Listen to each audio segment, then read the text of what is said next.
Choke, no joke. You know what it is. Yo, y'all niggas better stay DL. Down low. Stop flossing, man.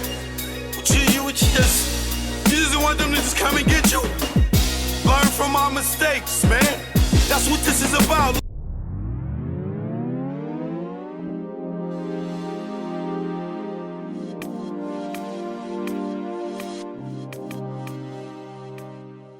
This is Dave Woods. This is my story from my mouth.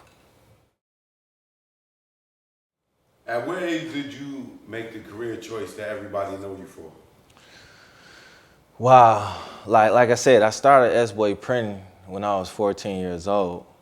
Then once I grew and seen the situations of my business growing, I always had an idea, like, if people spending their money with me and they building me up, we should be able to build them up as well too. And that's why I found my passion in my heart to be able to give back to the community.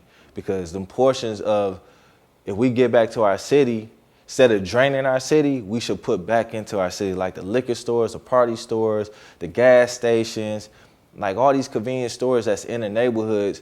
The money that the people spend with you, if you give them a portion of that back in the neighborhoods, it's gonna be a blessing to them. Like, we just gonna win. You feel me? And I seen a lot of my and I learned a lot of my hustle from my father. You know, because when he did come home from prison, after doing his 13 years, he had the same idea to just being a business owner. And when I seen that happen, I said, I ran down there, I hug on his waist to be like, I gotta learn this process because I had the same vision, I got the same dream. Yeah. What were your early struggles pursuing this dream, making this happen? Like I said, it started off slow, but I had a lot of, like I said, I had a lot of negative influences in my life where, like, from friends to family members, even to some of the customers, where they was tugging on me to, like, hey, live the same street life your father lived because you up next.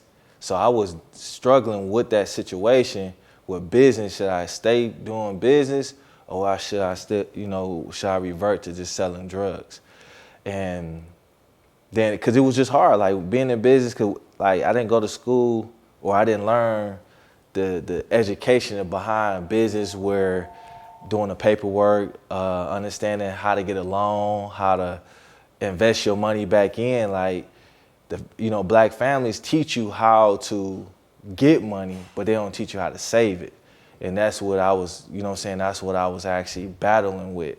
And that was a big struggle for me in business. The reason why a lot of black-owned businesses go out of business because they know how to make the money, but they don't know how to save it. They don't know how to keep it. They don't know how to reinvest it the proper way to be able to, increase their business flow.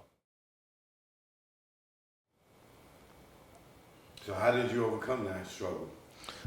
Trial and error. So I've been through a lot, but like I said, and I revert back to prayer. Like, I'm big on prayer, and giving God the glory and everything as well. But like I said, once you go through them hurdles in business, if you can identify them, then that's how you become successful.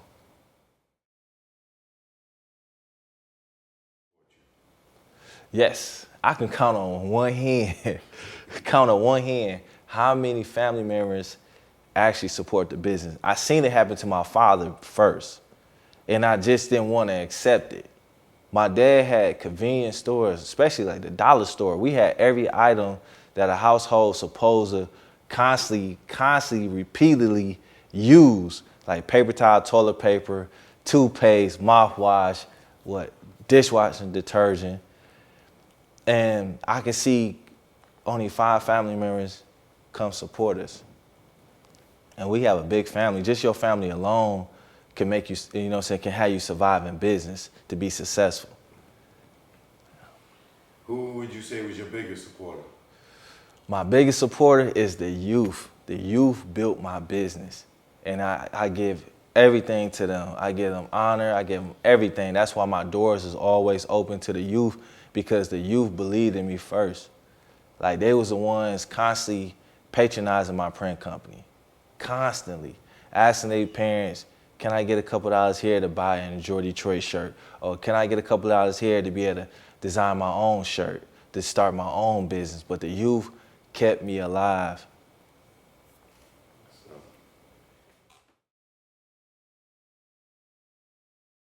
As far as relationships, what was your best relationship in business?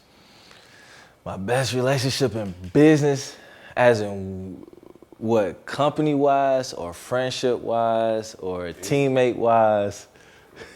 Whatever. My best relationship in business, oh man. I can just say my team, you know? I can just say my team was my best relationship in business. What was your best personal relationship? My best personal relationship in business?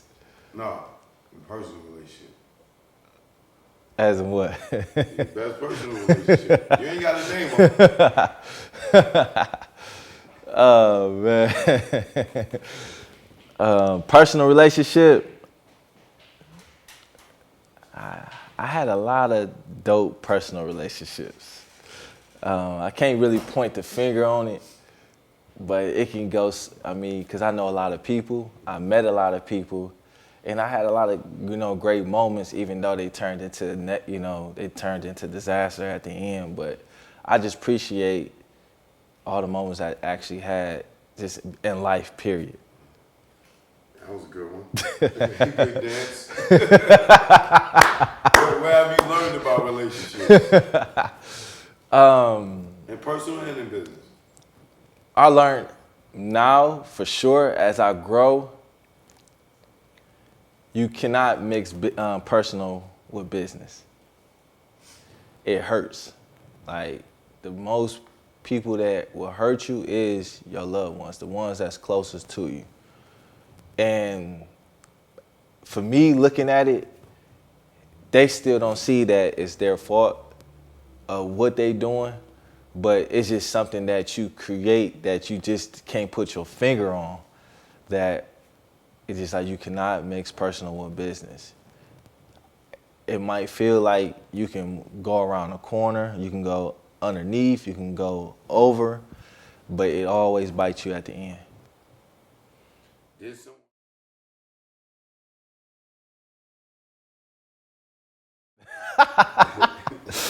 My name is Dave Woods. We all have a story to tell, a lesson to learn, and this is my story. We here now. Damn, I wish I was pushing the act. Damn, I wish I was pushing the act. Damn, I wish I was pushing the act. I had no haps if I was pushing the act. Damn.